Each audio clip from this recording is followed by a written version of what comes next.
Y esto nos trae a colación nuevamente la conversación de lo que está ocurriendo en materia de seguridad, con la circulación de armas de fuego, con el crimen organizado muchas veces y este tipo de delitos. Y es por eso que es importante tener información concreta, datos exactos, para que las autoridades puedan tomar decisiones, hacer una diferenciación también incluso por zonas, por regiones, para poder obviamente ser mucho más específico y mucho más eficiente en el combate a la delincuencia. Y es por eso que queremos hablar sobre un nuevo estudio que puso foco en los homicidios, en los delitos más graves que están ocurriendo en nuestro país y que lamentablemente van al alza. Está con nosotros Alexander Nanjarí, experto en seguridad e investigador de Faro UDD, para hacernos esta bajada del nuevo estudio que han hecho en materia de seguridad, en esta oportunidad vinculado a los homicidios y a los delitos violentos. Gracias por estar acá nuevamente. No, gracias a ustedes por la invitación y poder hablar de este tema, que es un tema y un llamado de atención especialmente para las autoridades y para el Estado en general. Sí, este es un análisis del crimen, Alexander, en las capitales provinciales, ¿no? Aquí en la región del Biobío tenemos 3 provincias, Biobío, Concepción y Arauco. Esto comprendiendo el periodo que va desde el año 2019 al 2023. Correcto. Ahora, 2 de las 3 capitales provinciales de la región están con números muy complejos, de acuerdo al estudio que realizaste, para que nos cuentes, por favor, cómo está situada hoy la región del Biobío. Mira, acá tomamos los datos que entrega el Centro de Análisis y Estudio del Delito, ¿cierto? La Subsecretaría de Prevención del Delito, el SEAD, y revisamos la totalidad de casos policiales en términos de delitos, faltas e incivilidades, pero luego en específico el término del delito de homicidio. ¿Por qué hicimos esta comparación? Porque muchas veces escuchamos en la opinión pública, tanto de autoridades como también de voces importantes en la opinión pública, el cuestionamiento a si existe de verdad una crisis de seguridad en la zona y en el país. Porque claramente si tú revisas los datos, sobre todo de delitos totales y en algunos delitos específicos, sobre todo los delitos contra la propiedad, te encuentras con que las cifras en comparativa de hace una década atrás se encuentran más bajas. Entonces, obviamente, cualquier persona te diría, oye, pero la situación está mucho mejor, ¿cierto? Pero al analizar los delitos violentos y en específico el delito de homicidio, tú tienes una escalada en la gran mayoría de las grandes capitales, las grandes urbes del país, y es precisamente por eso que se tomaron las capitales provinciales para hacer esta comparación. Y en el estudio hacemos un ranking de las 15 capitales provinciales que se encuentran con mayor cantidad y mayor tasa de homicidios a nivel nacional. Y lamentablemente destaca entre ellas 2 capitales de la región del Biobío, que son Concepción y Los Ángeles, que en el caso de Concepción tiene una variación de un 68%, que pasa de 10 casos de homicidio en el año 2019 a 17 en el año 2023, y también el caso de Los Ángeles, donde se pasa de 5 casos de homicidio a 11 casos de homicidio, dejando a ambas comunas y capitales con una tasa de homicidios de un 7,1 y un 4,9 casos por cada 100.000 habitantes. Alexander, hace poquito estábamos hablando de lo que significa la promesa de descentralización de la actual administración. Y en materia de seguridad, al parecer, tampoco se ha descentralizado, porque no se toman decisiones pensando en el área local. Hubo muchos anuncios por parte de la ministra Toá, particularmente del ex subsecretario Manuel Monsalve, de reforzamientos en la región metropolitana, de inversiones en la región metropolitana en temas de seguridad, de planes especiales para la región metropolitana en temas de seguridad. Pero en las regiones, tome, aquí tienen un par de autos. Aquí tienen un par de carabineros más, porque ha sido así. Y dentro de la misma región, no todas las comunas tienen tampoco esa misma mirada. ¿Cuál es su análisis con respecto a la descentralización en materia de seguridad? Mira, el análisis en términos de regionalización y descentralización en términos de políticas de seguridad es que estas mismas tienen que ser aplicadas dependiendo de los contextos locales. Por ejemplo, cuando tú te haces la pregunta de por qué Concepción es hoy día la tercera capital provincial, ¿cierto?, de Chile, con una mayor tasa total de delitos, faltas e incivilidades, bueno, te tienes que responder diciendo que esta es la segunda capital de Chile, que tiene un conurbano bastante grande. ¿Qué pasa con Los Ángeles, por ejemplo, que se ubica en una posición central, logística, importante dentro de la gran ruta longitudinal que une Chile, ¿cierto? Se encuentra aledaña a la Ruta 5 Sur, cercana a la frontera con Argentina, cercana a áreas rurales, ¿cierto?, que quizás propician actividades como la producción o la comercialización o, en este caso, las actividades relacionadas con ilícitos asociados a droga, por ejemplo. y eso ha provocado también una pugna entre grupos rivales, ¿cierto?, que se han baleado cerca incluso del mismo hospital y han causado algunos homicidios. También el caso del EBU, que tiene una variación de cerca de un 100%, ¿cierto?, en el total de delitos, faltas e incivilidades. Pero en el caso del EBU es principalmente a causa del gran crecimiento de las incivilidades que ha tenido esta capital provincial.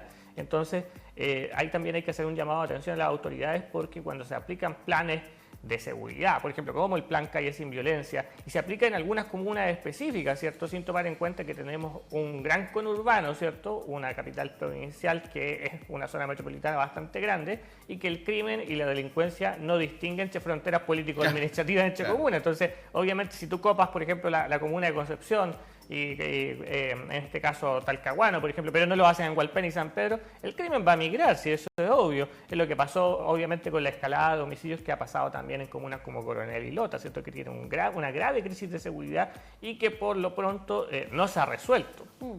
De hecho, terminamos el año pasado con 26 homicidios entre ambas comunas. 26 entre Coronel y Lota. Una cifra que subió mucho, además de un año a otro. Lo comentábamos acá en el matinal. Ahora, claro, para aportar también con datos a la conversación, en diciembre del año pasado se entregaron 33 vehículos de carabineros nuevos aquí en Concepción. Este año, el viernes recién pasado, en la visita presidencial acá en la región del Biobío, se entregaron 69 vehículos más, que cuentan con la última tecnología para poder combatir el crimen, y son aportes directos que se hacen para fortalecer la policía en este caso.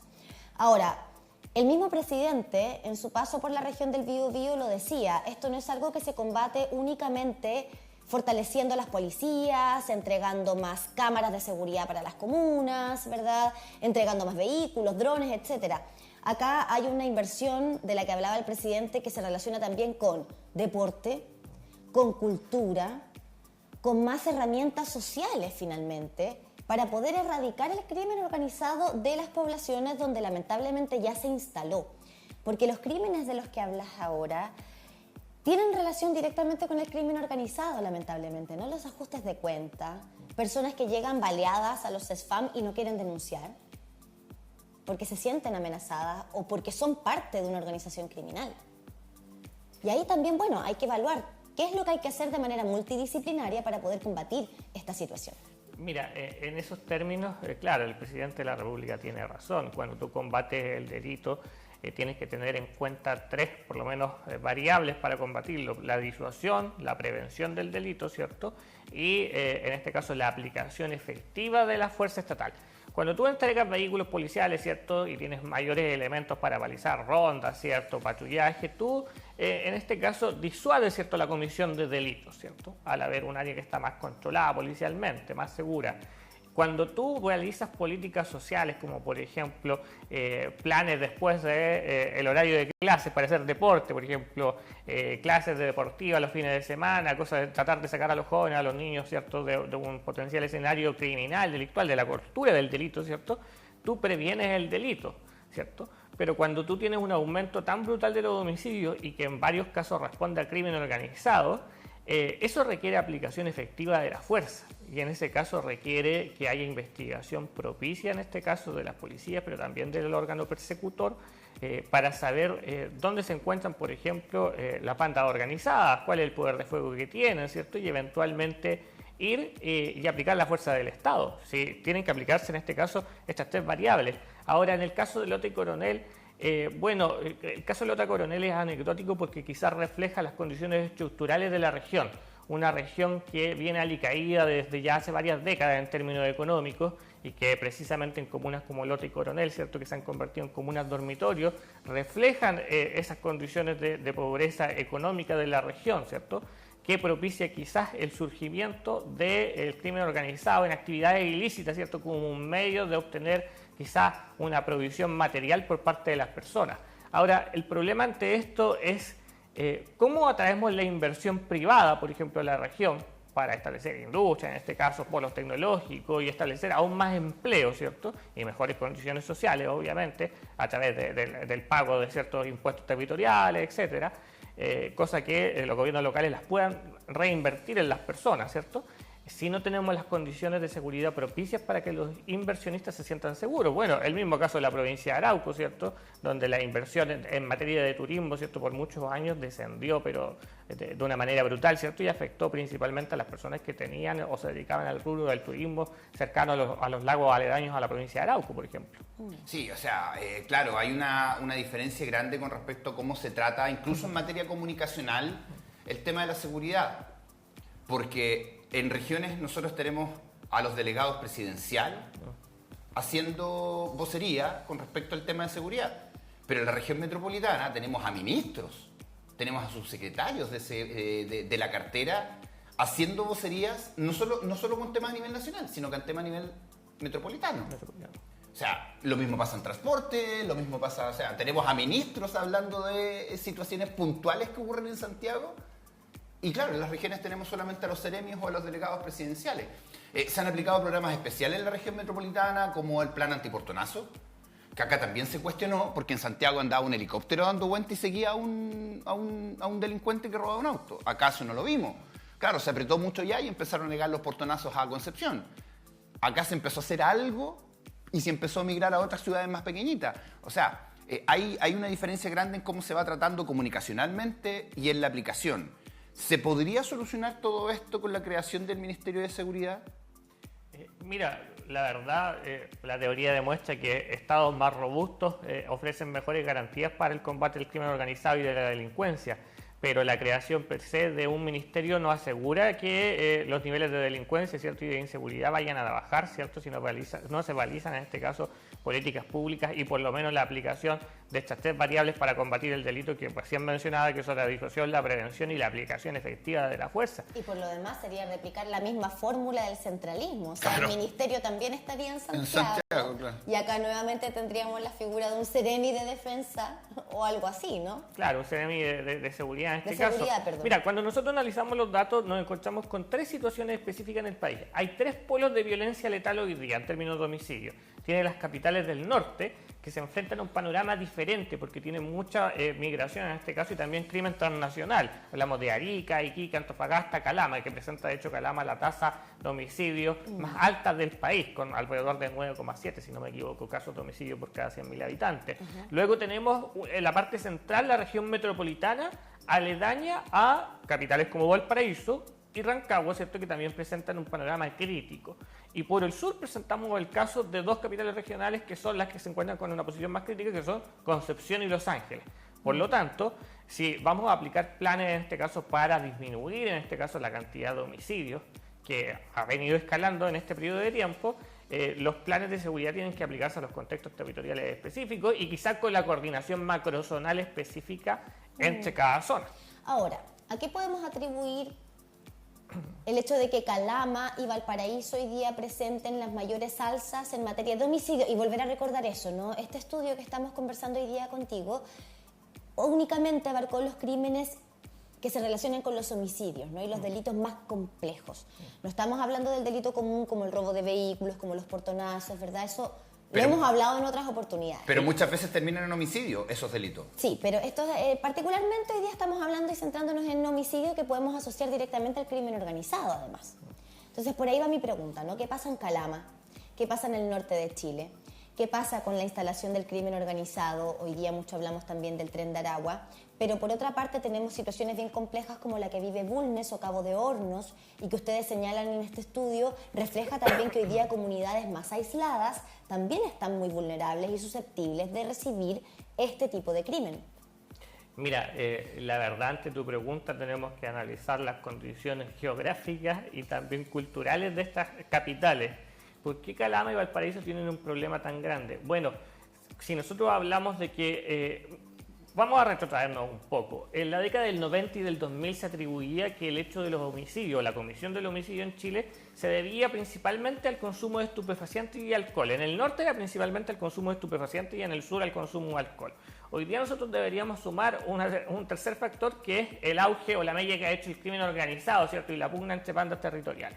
Cuando nosotros analizamos las condiciones de estas dos capitales, tenemos que tener en cuenta que Calama es una ciudad minera, por excelencia.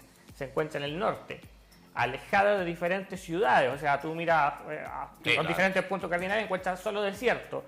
Por lo tanto, cerca de faenas mineras, en este caso, cerca de la frontera norte, se da una zona de simbiosis entre la migración, porque no solamente migra la persona, el crimen también migra, en este caso, y los tentáculos también de bandas organizadas transnacionales. Y el caso de Valparaíso también se puede asociar a otro tipo de, en este caso, factor, que es una ciudad-puerto. Y las ciudades-puertos son ciudades de entrada y salida. Y hoy día principalmente tenemos que tener en cuenta que el crimen organizado se relaciona también con el consumo de estupefacientes, el tráfico de estupefacientes, la producción de estupefacientes. Entonces, cuando tú tienes una ciudad-puerto, ¿cierto? Y una ciudad minera, obviamente están más predispuestas a que ocurran este tipo de situaciones. De ahí que ¿O sea, hay más presencia de narcotráfico? Sí, posiblemente. Si nosotros revisamos las cifras, nos van a dar cifras que van a ser bastante altas. Es como hablamos en otras ocasiones también, en que las cifras de la región del Biobío, por ejemplo, en materia de delitos asociados a drogas, ¿cierto?, se han aumentado incluso desde 2005 a la fecha. Ahora, ir analizando el tema de la delincuencia, claro, es muy amplio. Finalmente todo tiene ahí una repercusión, todo tiene un inicio, todo está interconectado. Porque finalmente hay muchos delitos que en nuestro país estaban, como el narcotráfico, pero hoy día el nivel de violencia con el cual están actuando las bandas es lo que ha preocupado y es lo que habría que ir analizando. El por qué hoy día a las personas o a los delincuentes en realidad les da lo mismo matar a alguien. Por lo que sea. Antes, por último, habían más delitos, y la otra vez escuchaba a las policías, antes eran más delitos de hurtos o de lanzazos. Hoy día esos hurtos con lanzazo van con violencia. Van con homicidio. O sea, han matado personas por quitarle celulares en el metro o en el bus. Por quitarle un celular o quitarle 10.000 pesos, 15.000 pesos.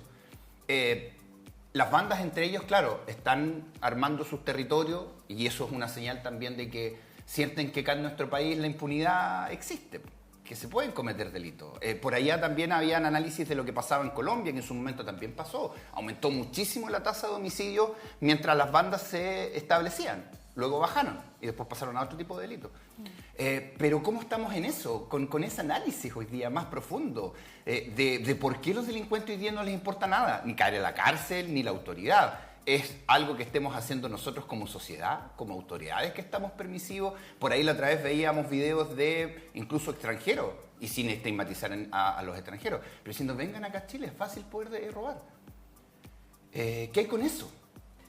Mira, según informes de la Fiscalía recientes del año anterior y del año 2023, indican que dentro de un porcentaje importante de los extranjeros, ¿cierto?, que se encuentran detenidos en cárceles, ¿cierto? Hay dos nacionalidades en específica que emiten el mismo informe y en ese sentido es importante revisarlas porque son precisamente lugares que tuvieron en el pasado hechos de violencia muy graves, por lo tanto hay una cultura de la violencia detrás. Cuando tú tienes grupos, aunque sean muy pequeños, que han migrado a Chile de bandas extranjeras, ¿cierto?, las bandas nacionales tienen que intensificar también la violencia porque se encuentran en una pugna territorial entre ellos. Eso también explica en parte por qué los delitos son un poco más violentos hoy en día también. Pero también hay otro componente detrás que tú muy bien lo mencionaste, que es la impunidad. Hay una sensación hoy día de que la comisión del delito no trae aparejado un castigo. Y eso también se debe que hoy día la cárcel se ha convertido más bien en un lugar incluso de descanso. O sea, se le llama incluso la playa, ¿cierto?, a la cárcel. Cuando en realidad la cárcel no solamente tiene que ser un lugar de rehabilitación, ¿cierto?, tomando una lógica utilitarista, sino también un lugar donde la persona vaya, en este caso, a cumplir una pena, en este caso por la comisión de un delito. Y cuando tú tienes las cárceles sobrepobladas, entonces tienes que ir a la otra derivada, en este caso, de que hoy día contamos con una infraestructura carcelaria que es deficiente y que tiene pocas plazas. Precisamente en las regiones del norte, por ejemplo, en la región de Tarapacá, el año pasado cerró con alrededor de un 48% de reos extranjeros en las cárceles, ¿cierto?, nacionales. Por lo tanto, ya sean las autoridades de este periodo o de periodos siguientes, deben empezar una reforma, en este caso, en términos de construcción de infraestructura carcelaria, ¿cierto?, y mejora de la infraestructura carcelaria que ya existe. Como también, en este caso, se habla mucho de la intensificación de las penas, pero también, en este caso, empoderar a las policías también hay mucho cuestionamiento algunas veces cuando las policías, ¿cierto?, ocupan los medios que el Estado les entrega, ¿cierto?, para la aplicación de la fuerza. Entonces, cuando las policías se encuentran cuestionadas, el delincuente también se aprovecha de ese hecho, ¿cierto?, para utilizar en este caso la impunidad, ¿cierto?, en este caso. Hoy día, por eso que es principal combatir el alto poder de fuego que tienen las bandas nacionales, transnacionales, crimen organizado, ¿cierto?, y también particulares, ¿cierto?, que se dedican a la comisión de delitos, como también iniciar una mayor construcción de infraestructura carcelaria, ¿cierto?, que nos permita de esta manera disminuir la cantidad de ilícitos, ¿cierto?, y sobre todo la escalada de violencia que se mide en el brutal aumento de los homicidios hoy en día y que afecta a Concepción y Los Ángeles. Bueno, a propósito, nada más respecto de lo que dices del colapso de las cárceles en el norte, el reo decapitado aquí en el penal Bío Bío estaba esperando su traslado de regreso a Arica para estar más cerca de su familia, y entiendo el victimario también era del norte de nuestro país. Alexander Nanyarí, investigador de FARO UDD, muchísimas gracias por haber estado con nosotros una vez más. Gracias a ustedes por conversar este tema que de seguro es muy interesante para la región y es un llamado de atención, ¿cierto?, para nuestro Estado, para la sociedad civil y para las autoridades. Gracias por estar acá. 8 de la mañana con 52 minutos. Seguimos